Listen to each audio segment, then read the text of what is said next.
Hello friends, आज की video में हम ऐसा टॉपिक स्टार्ट करने वाले हैं जो हर एक कॉम्पिटेटिव एग्जाम के लिए बहुत इंपॉर्टेंट है, स्पेशली यूपीएससी के लिए।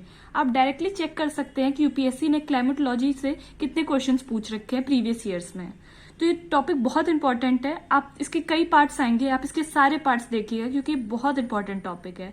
तो चलिए शुरू करते हैं। सबसे पहले बात करते हैं क्लाइमेटोलॉजी होता क्या है। तो क्लाइमेटोलॉजी को आप कह सकते हैं बेल्स ऑफ लैटिट्यूड। क्लाइमेटो मतलब बेल्स ऑफ लैटिट्यूड और लॉजी मतलब स्टडी।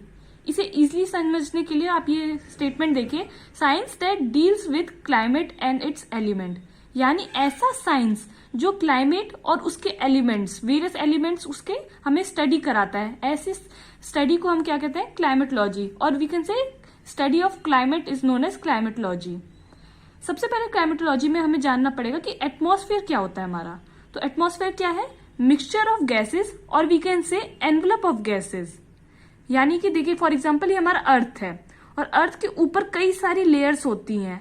अब ये लेयर्स ऐसा तो नहीं है कि सिर्फ यहाँ पे सिर्फ ऑक्सीजन प्रेजेंट है या सिर्फ हीलियम प्रेजेंट है या सिर्फ हाइड्रोजन प्रेजेंट है। ये सब यहाँ पे बहुत सारी गैसेस का मिक्सचर होता है। इन मिक्सचर ऑफ गैसेस और एनवलप ऑफ गैसेस भी आप कह सकते हैं, इसी को हम एटमॉस्फेयर कहते हैं। एटमॉस्फेयर, अब देखिए सारी गैसेस हैं एटमॉस्फेयर में प्रेजेंट है। अब ये सब एक साथ कैसे रहती है? ऐसी कौन सी चीज है जो ये सारी गैसेस को एक साथ रखता है? जैसे आपके स्कूल है, आपके स्कूल में आप सारे अलग अलग रिलीजन से आते हैं, अलग अलग कास्ट से आते हैं, कोई फेयर स्किन का है, कोई डार्क स्किन का है, तो वो सब एक साथ क्लास में रहते हैं। तो उन्हें एक साथ क्लास में कौन रखता है? टीचर रखते हैं। सेम उसी तरीके से सारे गैसेस जिनके अलग अलग प्रॉपर्टीज हैं, सब है, वो एक साथ कैसे रहती है? तो कौन सी फोर्स रिस्पॉन्सिबल है उन्हें एक साथ रखने के लिए? तो वो फोर्स है ग्रेविटेशनल फोर्स। ग्रेविटेशनल फोर्स हमारी सारी गैसेस को एक साथ रखती है।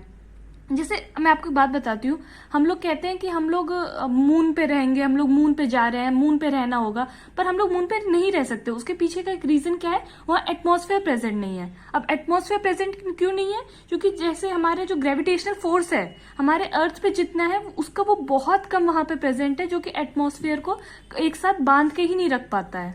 इसलिए वहां पे मुश्किल है थोड़ा रहना। एस्केप वेलोसिटी क्या होता है? Escape velocity means velocity required to escape from earth. यानी कि फॉर एग्जाम्पल मैं आपको समझाती हूँ, जैसे एक बॉल है, आपने उस बॉल को अर्थ की सरफेस से फेंका। अब आपको उस बॉल को आप कितनी स्पीड से फेंकोगे कि वो अर्थ की सरफेस को पार करके वहां चली जाए, अर्थ की लेयर को पार करके हमारे वहां चली जाए, स्पेस में चली जाए। ऐसी वेलोसिटी को हम कहते हैं एस्केप वेलोसिटी। अर्थ की एस्केप वेलोसिटी कितनी है? 11.2 किलोमीटर पर सेकेंड। यानी आपको इतनी स्पीड से कोई चीज फेंकनी होगी जिससे कि वो हमारे अर्थ से बाहर चली जाए स्पेस में। इसके बाद एक बहुत इंपॉर्टेंट टॉपिक आता है, इसमें बच्चों को कंफ्यूजन रहता है, वो है एयर और विंड में डिफरेंस क्या होता है। एयर और विंड में डिफरेंस क्या होता है? तो हमारा एयर क्या होता है? मिक्सचर ऑफ गैसेस, यानी अलग अलग गैसेस का मिक्सचर को हम एयर कहते हैं। वही हमारा विंड क्या होता है? विंड होता है हॉरिजॉन्टल फ्लो ऑफ एयर।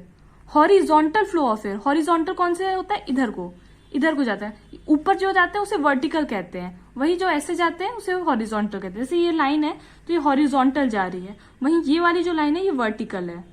तो हमारी विंड को क्या मतलब किस तरीके में जाती है? हॉरिजॉन्टल फ्लो ऑफ एयर को हम विंड कहते हैं। उसके बाद vertical movement of air is called air current. जो हमारी एयर वर्टिकल मूवमेंट कर रही है इसे हम लोग एयर करंट कहते हैं। इसे ऊपर जा रही है इसे हम लोग एयर करंट कहते हैं। वहीं always move from high pressure to low pressure, ये बहुत इंपॉर्टेंट पॉइंट है, आप इस पे स्टार लगा लीजिए। जो हमारी विंड होती है वो हमेशा हाई प्रेशर से लो प्रेशर जाती है। इसे आप समहाउ अपने माइंड में एकदम बैठा लीजिए, पूरा हमारा कॉन्सेप्ट इसी पे जाएगा कि हाई प्रेशर से लो प्रेशर। तो हमारी जो विंड है वो हाई प्रेशर से लो प्रेशर जाती है। अब ये हाई प्रेशर लो प्रेशर क्या है ये भी अब हम जानते हैं। हाई प्रेशर लो प्रेशर क्या होता है, कैसे हाई प्रेशर आता है किसी एरिया में, कैसे लो प्रेशर आता है, उसे जानने से पहले हम मूवमेंट ऑफ एयर को समझ लेते हैं कि हमारे एयर का मूवमेंट कैसा होता है। तो ये दो टाइप का होता है, एक मैकेनिकली, एक कन्वेक्शन।